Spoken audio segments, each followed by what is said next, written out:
Levy व्यवस्था 16वां अध्याय वचन 1 से लेकर 34 तक। प्रायश्चित का दिन।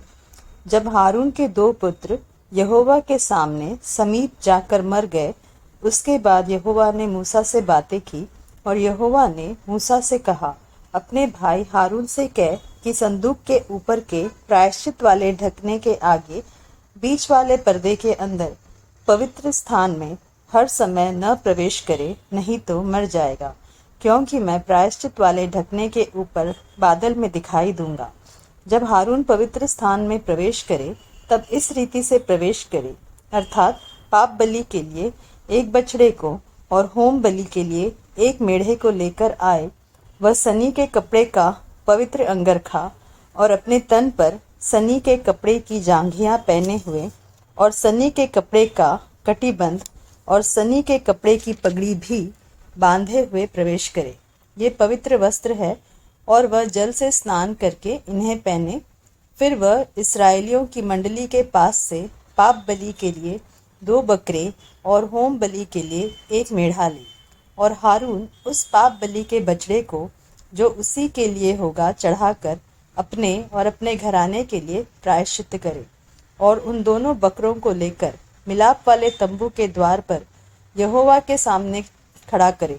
और हारून दोनों बकरों पर चिट्ठियां डाले, एक चिट्ठी यहोवा के लिए और दूसरी अजाजेल के लिए हो। और जिस बकरे पर यहोवा के नाम की चिट्ठी निकले उसको हारून पाप बलि के लिए चढ़ाए, परंतु जिस बकरे पर अजाजेल के लिए चिट्ठी निकले वह यहोवा के सामने जीवित खड़ा किया जाए कि उससे प्रायश्चित किया जाए और वह अजाजेल के लिए जंगल में छोड़ा जाए। हारून उस पाप बलि के बछड़े को जो उसी के लिए होगा समीप ले आए और उसको बलिदान करके अपने और अपने घराने के लिए प्रायश्चित करे। और जो वेदी यहोवा के सम्मुख है उस पर के जलते हुए कोयलों से भरे हुए धूप दान को लेकर और अपनी दोनों मुट्ठियों को कूटे हुए सुगंधित धूप से भरकर बीच वाले पर्दे के भीतर ले आकर उस धूप को यहोवा के सम्मुख आग में डाले, जिससे धूप का धुआं साक्षी पत्र के ऊपर के प्रायश्चित के ढकने के ऊपर छा जाए, नहीं तो वह मर जाएगा। जब वह बछड़े के लहू में से कुछ लेकर पूर्व की ओर प्रायश्चित के ढकने के ऊपर अपनी उंगली से छिड़के और फिर उस लहू में से कुछ उंगली के द्वारा उस ढकने के सामने भी 7 बार छिड़क दे, फिर वह उस पाप बलि के बकरे को जो साधारण जनता के लिए होगा बलिदान करके उसके लहू को बीच वाले पर्दे के भीतर ले आए, और जिस प्रकार बछड़े के लहू से उसने किया था ठीक वैसा ही वह बकरे के लहू से भी करे, अर्थात उसको प्रायश्चित के ढकने के ऊपर और उसके सामने छिड़के। और वह इस्राएलियों की भांति भांति की अशुद्धता और अपराधों और उनके सब पापों के कारण पवित्र स्थान के लिए प्रायश्चित करे। और मिलाप वाला तंबू जो उनके संग उनकी भांति भांति की अशुद्धता के बीच रहता है, उसके लिए भी वह वैसा ही करे। जब हारून प्रायश्चित करने के लिए पवित्र स्थान में प्रवेश करे, तब से जब तक वह अपने और अपने घराने और इस्राएल की सारी मंडली के लिए प्रायश्चित करके बाहर न निकले, तब तक कोई मनुष्य मिलाप वाले तंबू में न रहे। फिर वह निकलकर उस वेदी के पास जो यहोवा के सामने है जाए और उसके लिए प्रायश्चित करे, अर्थात बछड़े के लहू और बकरे के लहू दोनों में से कुछ लेकर उस वेदी के चारों कोनों के सींगों पर लगाए, और उस लहू में से कुछ अपनी उंगली के द्वारा 7 बार उस पर छिड़क कर उसे इस्राएलियों की भांति भांति की अशुद्धता छुड़ाकर शुद्ध और पवित्र करे। प्रायश्चित का बकरा। जब वह पवित्र स्थान और मिलाप वाले तंबू और वेदी के लिए प्रायश्चित कर चुके, तब जीवित बकरे को आगे ले आए, और हारून अपने दोनों हाथों को जीवित बकरे पर रखकर इस्राएलियों के सब अधर्म के कामों और उनके सब अपराधों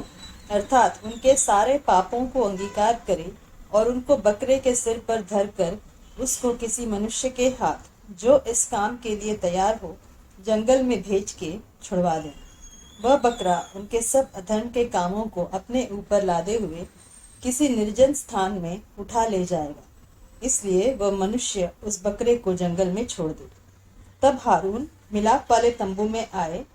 और जिस सनी के वस्त्रों को पहने हुए उसने पवित्र स्थान में प्रवेश किया था, उन्हें उतार कर वहीं पर रख दे। फिर वह किसी पवित्र स्थान में जल से स्नान कर अपने निज वस्त्र पहन ले और बाहर जाकर अपने होम बलि और साधारण जनता के होम बलि को चढ़ाकर अपने और जनता के लिए प्रायश्चित करे और पाप बलि की चर्बी को वह वेदी पर जलाए। और जो मनुष्य बकरे को अजाजेल के लिए छोड़कर आए, वह भी अपने वस्त्रों को धोए और जल से स्नान करे और तब वह छावनी में प्रवेश करे। और पाप बलि का बछड़ा और पाप बलि का बकरा भी, जिनका लहू पवित्र स्थान में प्रायश्चित करने के लिए पहुंचाया जाए, वे दोनों छावनी से बाहर पहुंचाए जाए और उनका चमड़ा, मांस और गोबर आग में जला दिया जाए। और जो उनको जलाए वह अपने वस्त्रों को धोए और जल से स्नान करे और इसके बाद वह छावनी में प्रवेश करने। प्रायश्चित का दिन मानना तुम लोगों के लिए यह सदा की विधि होगी कि 7वें महीने के 10वें दिन को तुम अपने अपने जीव को दुख देना। और उस दिन कोई, चाहे वह तुम्हारे निज देश का हो, चाहे तुम्हारे बीच रहने वाला कोई परदेशी हो, कोई भी किसी प्रकार का कामकाज न करे, क्योंकि उस दिन तुम्हें शुद्ध करने के लिए तुम्हारे निमित्त प्रायश्चित किया जाएगा और तुम अपने सब पापों से यहोवा के सम्मुख पवित्र ठहरोगे। यह तुम्हारे लिए परम विश्राम का दिन ठहरे और तुम उस दिन अपने अपने जीव को दुख देना, यह सदा की विधि है। और जिसका अपने पिता के स्थान पर याजक पद के लिए अभिषेक और संस्कार किया जाए, वह याजक प्रायश्चित किया करे, अर्थात वह सनी के पवित्र वस्त्रों को पहनकर पवित्र स्थान और मिलाप वाले तंबू और वेदी के लिए प्रायश्चित करे और याजकों के और मंडली के सब लोगों के लिए भी प्रायश्चित करे। और यह तुम्हारे लिए सदा की विधि होगी कि इस्राएलियों के लिए प्रतिवर्ष एक बार तुम्हारे सारे पापों के लिए प्रायश्चित किया जाए। यहोवा की इस आज्ञा के अनुसार जो उसने मूसा को दी थी, हारून ने किया।